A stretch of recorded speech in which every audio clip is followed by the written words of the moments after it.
नमस्कार साथियों, मैं वीक आप सभी भावी अध्यापक एवं अध्यापिकाओं का स्वागत करता हूं अपने इस यूट्यूब चैनल यूपीडी लेट पाठशाला में।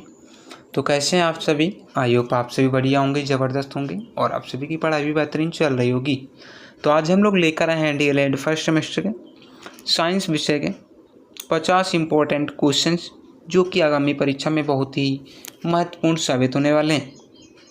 ये हमारी क्लास पार्ट 1 और पार्ट 2 में होगी। तो ये आज इसका पार्ट 1 है, ठीक है। और ये हमारी प्रहार सीरीज है, ठीक है, जिसके अंतर्गत ये आपको सारे इंपॉर्टेंट क्वेश्चन देखने को मिल पा रहे हैं, ठीक है। यदि आपने अभी तक भी हमारे चैनल को सब्सक्राइब नहीं किया तो प्लीज़ आपसे भी हमारे चैनल को सब्सक्राइब कर लीजिएगा और बेल आइकन को प्रेस कर लीजिएगा ताकि हर एक वीडियो का नोटिफिकेशन आप तक पहुँच सके। और यदि आपने अभी तक भी हमारे जो भी प्रहार सीरीज़ के अंतर्गत क्लासेस हुई हैं उनको नहीं देखा है तो आप प्लेलिस्ट में जाकर चेकआउट कर सकते हैं। तो चलिए स्टार्ट करते हैं पहले क्वेश्चन से। क्या है पहला क्वेश्चन कि मछली में श्वास लेने के लिए कौन से अंग पाए जाते हैं?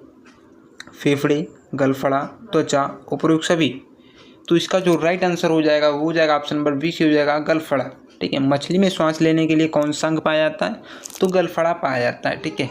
यदि हम बात करें ह्यूमन की, ठीक है, तो उसमें फेफड़े से हम सांस लेते हैं, ठीक है। और बात की जाए त्वचा की, त्वचा के माध्यम से कौन सा हमारा श्वास लेता है जीव? तो मेढक लेता है, ठीक है। मेढक हमारा क्या होता है? त्वचा के माध्यम से सांस लेता है, ठीक है। अगले प्रश्न में चलेंगे। प्रश्न संख्या 2 क्या कहता है कि 1 गज के बराबर होता है 5 फीट, 3 फीट, 2 फीट या फिर 4 फीट।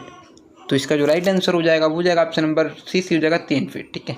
1 गज में कितने फीट होते हैं? तो 3 फीट होते हैं। 1 फीट की बात की जाए तो कितना सेंटीमीटर होता है उसमें, ठीक है। तो वो होता है 30.48 सेंटीमीटर होता है, ठीक है। ये भी आपको ध्यान रखना है। प्रश्न संख्या 3 है कि घुलनशील ठोस पदार्थों को द्रव से पृथक करने की विधि क्या कहलाती है?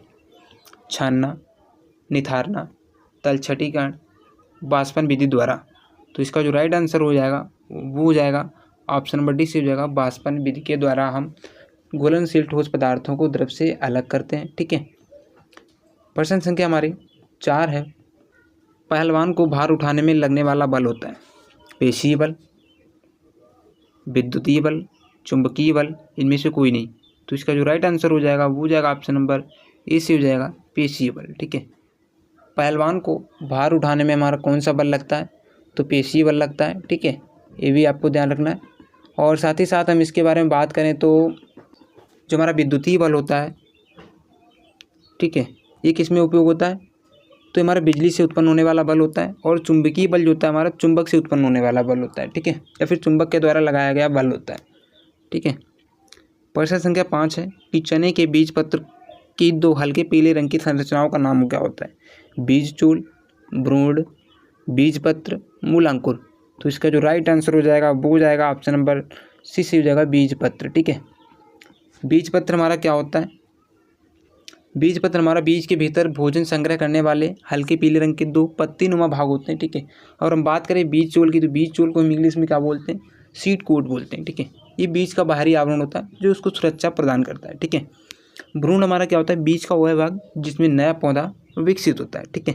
और बात करें मूलांकुर की तो मूलांकुर क्या होता है? भ्रूण का वह भाग जो आगे चलकर जड़ में बदल जाता है, ठीक है। भ्रूण का वह भाग जो आगे चलकर किस में बदल जाता है? जड़ में बदल जाता है, ठीक है। प्रश्न संख्या 6 है कि दही को मथनी द्वारा तीव्र गति से मथने से प्राप्त मक्खन को पृथक करने की विधि का क्या नाम है? ऊर्ध्वपातन, अपकेंद्रण, तलछटीकरण, निस्पंदन। तो इसका जो राइट आंसर हो जाएगा वो हो जाएगा ऑप्शन नंबर बी से हो जाएगा अपकेंद्रण, ठीक है। अपकेंद्रण के माध्यम से हम लोग क्या करते हैं कि मक्खन को अलग करते हैं, ठीक है। जो हमारा हल्का पदार्थ होता है वो ऊपर रह जाता है और जो भारी होता है वो क्या होता है? नीचे बैठ जाता है, ठीक है। जैसे कि मट्ठा हमारा क्या है? भारी है, ठीक है, तो ये क्या नीचे रह जाता है और जो हमारा मक्खन होता है हल्का होता है तो वो ऊपर निकल आता है, ठीक है। ऊर्ध्वपातन की बात करें तो ऊर्ध्वपातन क्या होता है? ठोस पदार्थों को सीधे बाष्प में बदलने का काम करता है, ठीक है। अपकेंद्रण आपने समझ ही लिया कि घुमाकर तरल व ठोस पदार्थों को अलग करना, ठीक है। तलछटीकरण में क्या होता है कि भारी कण नीचे बैठ जाते हैं इसमें, ठीक है। और निस्पंदन की बात करें तो निस्पंदन क्या होता है? ये फिल्टर का काम करता है, ठीक है। निस्पंदन क्या करता है? छलनी या फिर फिल्टर का काम करता है, ठीक है। प्रश्न संख्या 7 है कि सुसुप्त पौधा कहा जाता है? जड़ को, बीज को, फूल को या फिर पत्ती को। तो इसका जो राइट आंसर हो जाएगा वो हो जाएगा ऑप्शन नंबर बीज से हो जाएगा बीज को, ठीक है। सुषुप्त पौधा किसे कहा जाता है? बीज को कहा जाता है। जैसे ही आपको बीज को नमी मिलेगी, ठीक है, तो क्या है, पौधे में कन्वर्ट हो जाएगा, और जब तक उसको नमी नहीं मिलती है तब तक वो बीज है, यानी सुषुप्त अवस्था में, ठीक है। जड़ क्या होती है? तो पौधे का आधार जो मिट्टी में रहता है वो तो जड़ कहलाता है। पौधे का आधार जो मिट्टी में रहता है उसे हम जड़ बोलते हैं, और बीज अंकुरित होकर नया पौधा बनता है, ठीक है। फूल क्या होता है? ये प्रजनन अंग होता है। पत्ती की बात करें तो भोजन बनाने का अंग होता है, ठीक है। प्रकाश संश्लेषण की प्रक्रिया इसी से होती है, पत्तियों के द्वारा, ठीक है। प्रश्न संख्या 8 है कि न्यूटन का गति संबंधी कौन सा नियम प्रत्यास्थता का नियम है?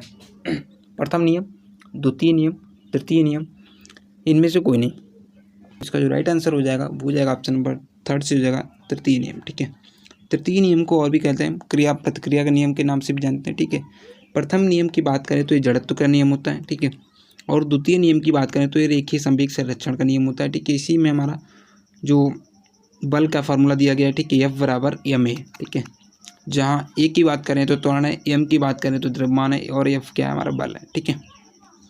प्रश्न संख्या 9 है कि फल का पेड़ से गिरना उदाहरण है चुंबकीय बल का, घर्षण बल का, गुरुत्वीय बल का, पेशीय बल का। तो इसका जो राइट आंसर हो जाएगा वो जाएगा ऑप्शन नंबर सी से हो जाएगा गुरुत्वीय बल का, ठीक है। फल का पेड़ से गिरना किसका उदाहरण है? तो गुरुत्वीय बल का है, ठीक है। पेशीय बल क्या होता है? मांसपेशियों से लगाया जाता है। और घर्षण बल क्या होता है? दो सतहों के बीच में लगता है, ठीक है। चुंबकीय बल हमारा क्या? चुंबक के द्वारा लगता है, ठीक है, चुंबक का आकर्षण होता है। प्रश्न संख्या 10 है कि बालू और लोहे की छीलन को पृथक किया जाता है बीन कर, चुंबकीय पृथक्करण द्वारा, फटक कर, छान कर। तो इसका जो राइट आंसर हो जाएगा वो हो जाएगा ऑप्शन नंबर 20 हो जाएगा चुंबकीय पृथक्करण विधि के द्वारा बालू और लोहे की छीलन को अलग किया जाता है। जैसे कि बालू और लोहे का आपके पास छीलन है, बुरादा है, ठीक है, मिश्रण है। जैसे ही आप उसके पास चुंबक ले जाएंगे तो चुंबक में क्या होगा? जितने भी हमारे लोहे के कण होंगे ना, वो सारे के सारे उसको आकर्षित कर लेगा अपनी ओर से। सारी जो बालू है, बालू सेफ हो जाएगी और लोहा अलग हो जाएगा, ठीक है। प्रश्न संख्या 11 है पत्ती द्वारा जनन होता है अजूबा में, बबूल में, केले में, या फिर आम में। तो इसका जो राइट आंसर हो जाएगा वो हो जाएगा ऑप्शन नंबर ए से हो जाएगा अजूबा में, ठीक है। पत्ती द्वारा जो जनन होता है किसमें होता है? अजूबा में होता है, ठीक है। बबूल की बात करें तो क्या कांटेदार वृक्ष होता है। केला हमारा तने से नया पौधा निकलता है, और आम बीजों से अंकुरण होता है, ठीक है।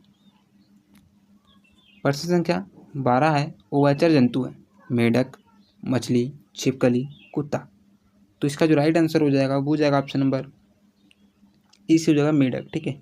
मेढक हमारा क्या है? उभयचर जंतु, ठीक है, पानी में भी रह सकता है, स्थल पर भी रह सकता है, ठीक है। मछली की बात करें तो मछली केवल जल में रहती है, और छिपकली केवल स्थल में रहती है, और कुत्ता भी स्थलीय जीव है, ठीक है। प्रश्न संख्या 13 है द्रव्यमान का मानक मात्रक क्या है? क्विंटल, किलोग्राम, ग्राम, न्यूटन। तो इसका जो राइट आंसर हो जाएगा वो हो जाएगा ऑप्शन नंबर 20 हो जाएगा किलोग्राम, ठीक है। द्रव्यमान का मानक मात्रक कितना होता है? क्या होता है? तो किलोग्राम होता है, ठीक है। प्रश्न संख्या 14 है कोशिका भित्ति पाई जाती है पादप कोशिका में, जंतु कोशिका में, पादप तथा जंतु कोशिका दोनों में, इनमें से कोई नहीं। तो इसका जो राइट आंसर हो जाएगा वो जाएगा ऑप्शन नंबर ए से हो जाएगा पादप कोशिका में, ठीक है। प्रश्न संख्या 15 है यौगिक का उदाहरण है जल, सोना, पीतल, चांदी। तो इसका जो राइट आंसर हो जाएगा वो हो जाएगा ऑप्शन नंबर ए से हो जाएगा जल का, ठीक है। जल हमारा क्या होता है? इसका फार्मूला क्या होता है? तो H2O होता है, ठीक है। प्रश्न संख्या 16 है वनस्पति प्रवर्धन संभव है जड़ द्वारा, तना द्वारा, पत्तियों द्वारा, इन सभी के द्वारा। तो इसका जो राइट आंसर हो जाएगा वो हो जाएगा ऑप्शन नंबर डी से हो जाएगा इन सभी के द्वारा, ठीक है। वनस्पति प्रवर्धन संभव जड़ के द्वारा भी होता है, तना के भी द्वारा होता है, और पत्तियों द्वारा भी होता है, ठीक है। प्रश्न संख्या 17 है निम्नलिखित में से संयुक्त पत्ती है आम की पत्ती, अमरूद की पत्ती, नींबू की पत्ती, इनमें से कोई नहीं। तो इसका जो राइट आंसर हो जाएगा वो हो जाएगा ऑप्शन नंबर सी से हो जाएगा नींबू की पत्ती। नींबू की पत्ती हमारी क्या है? संयुक्त पत्ती होती, जबकि आम की पत्ती साधारण पत्ती होती, अमरूद की भी साधारण पत्ती होती है, ठीक है। प्रश्न संख्या 18 है ऊर्ध्वपातित पदार्थ नहीं है, ऊर्ध्वपातक पदार्थ नहीं है नौशादर, नमक, आयोडीन, कपूर। तो इसका जो राइट आंसर हो जाएगा वो हो जाएगा ऑप्शन नंबर 20 हो जाएगा नमक, ठीक है। नमक क्या हमारा ऊर्ध्वपातक पदार्थ नहीं है। ऊर्ध्वपातक क्या होता है? जो सीधे गर्म ठोस से गैसीय अवस्था में बदलता है, जबकि नमक ठोस से गैसीय अवस्था में डायरेक्ट नहीं जाता है, ठीक है। बाकी हमारे 9 सादर है, आयोडीन है, कपूर है। इनको जब भी आप गर्म करेंगे सीधा आप ठोस अवस्था से गैसीय अवस्था में कन्वर्ट हो जाते हैं। ठीक है। निम्नलिखित में से कीट भक्षी पौधा है नेफेंथीज, सैंडीव, वीनस फ्लाई ट्रैप, उपयुक्त सभी। तो इसका जो राइट आंसर हो जाएगा वो जाएगा ऑप्शन नंबर डी सी हो जाएगा, उपयुक्त सभी। ठीक है। सारे के सारे हमारे क्या हैं, ये कीट भक्षी पौधे। ठीक है। प्रश्न संख्या 20 है, प्रकाश संश्लेषण से उत्पन्न होने वाली ऑक्सीजन निकलती है जल से, कार्बन डाइऑक्साइड से, शर्करा से, पुनरुत्पाद से। प्रकाश संश्लेषण से उत्पन्न होने वाली ऑक्सीजन निकलती है तो किससे निकलती है, वो जल से निकलती है। ठीक है। ऑप्शन नंबर इसका इस हो जाएगा जल से। ठीक है। प्रश्न संख्या 21 है, निम्नलिखित में से सत्य फल का उदाहरण है काजू, सेब, आम, अनानास। तो इसका जो राइट आंसर हो जाएगा वो हो जाएगा ऑप्शन नंबर सी से हो जाएगा आम। आम हमारा क्या है, सत्य फल है। बाकी काजू, सेब, अनानास सारे के सारे क्या हैं, असत्य फल के कैटेगरी में आते हैं। ठीक है। प्रश्न संख्या 22 है कि पौधों की कलम लगाना एक प्रकार का जनन है अलैंगिक जनन, लैंगिक जनन, अनिश्चित जनन, कृत्रिम जनन। तो इसका जो राइट आंसर हो जाएगा वो हो जाएगा ऑप्शन नंबर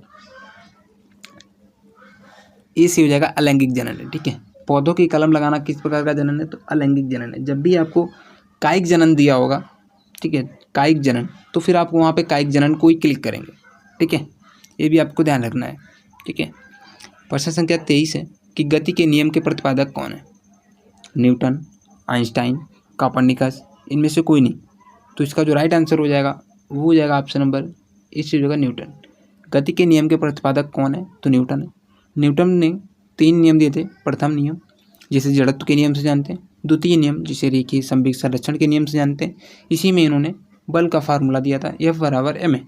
और तृतीय इनका जो समीकरण है इसको हम क्रिया प्रतिक्रिया के नियम से भी जानते हैं। ठीक है। और बात करें आइंस्टीन की तो इन्होंने सापेक्षता का सिद्धांत दिया था और कोपर्निकस ने सूर्य केंद्रित सिद्धांत का दिया था इन्होंने। ठीक है। प्रश्न संख्या 24 हमारी, निम्नलिखित में से कौन सा पदार्थ ऊर्ध्वपातित नहीं है, नौसादर, आयोडीन, कपूर, नमक। तो इसका जो राइट आंसर हो जाएगा वो हो जाएगा ऑप्शन नंबर डी से हो जाएगा नमक। ठीक है। रिपीटेड क्वेश्चन है। प्रश्न संख्या 25 है, संवेदनशीलता तथा अनुकूलता पाई जाती है सजीवों में, निर्जीवों में, मृतकों में, इनमें से किसी में नहीं। संवेदनशीलता और अनुकूलता किस में पाई जाती है, तो सजीवों में पाई जाती है। ठीक है। तो इसका जो राइट आंसर हो जाएगा वो हो जाएगा ऑप्शन नंबर इस हो जाएगा सजीवों में। ठीक है। तो दोस्तों ये थे हमारे साइंस के 25 इंपॉर्टेंट क्वेश्चन। ये हमारा पार्ट 1 था। पार्ट 2 में हम लोग इसके आगे के 25 क्वेश्चन करेंगे। यदि आपने अभी तक भी हमारे चैनल को सब्सक्राइब नहीं किया तो प्लीज़ आपसे भी हमारे चैनल को सब्सक्राइब कर लीजिएगा ताकि आने वाला नेक्स्ट वीडियो आप तक आसानी से पहुंच सके। तो चलिए आज की क्लास को यहीं पे समाप्त करते हैं, मिलते हैं नेक्स्ट वीडियो में। तब तक के लिए जय हिंद,